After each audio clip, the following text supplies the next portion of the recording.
அந்த காலத்துல இருந்து இந்த காலம் வரைக்கும் இந்த மண் சட்டையில கடையிறது நம்ம பாட்டி அம்மான்னு தொடர்ந்து விடாம செஞ்சுட்டு இருக்காங்கல்ல. ஆனா இந்த ப்ராசஸ் ரொம்பவே பொறுமையா ஹேண்டில் பண்ணணும் இல்லைங்க. அம்மாக்கு ஹெல்ப் பண்ணலான்னு நானும் ட்ரை பண்ணது உண்டுங்க நிறைய வாட்டி. ஆனா கடைஞ்சு முடியறதுக்குள்ள கிரேவி பேஸ்ட் ஆகுதோ இல்லையோ கண்டிப்பா சொல்லவே முடியாத அளவுக்கு கைவலி மாத்திரம் வந்துடுங்க. இதுக்கு ஒரு நல்ல சொல்யூஷன் கண்டிப்பா வேணும் இல்லைங்க.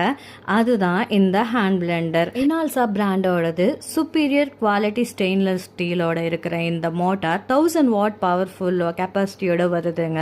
இது நான் காம்போல தான் வாங்கினேன். இது பியூரி, பேட்டர், பேஸ்ட், சட்னி, விஸ்க், விப்புன்னு போல எல்லா வேலையும் இது மூலமா ஈஸியா பண்ணிடலாம். அது மட்டும் இல்லைங்க, அப்படி இப்படின்னு வேற வேற பாத்திரத்துல மாற்ற வேண்டிய அவசியமே இல்லை. எந்த பாத்திரத்துல நம்ம குக் பண்றோமோ அதே பாத்திரத்துல இந்த ஹேண்ட் பிளெண்டரை ஈஸியா இமர்ஸ் பண்ணி அங்கேயே கிரைண்ட் பண்ணிடலாம். அண்ட் சூடா இருந்தாலும் பிரச்சனையே இல்லை.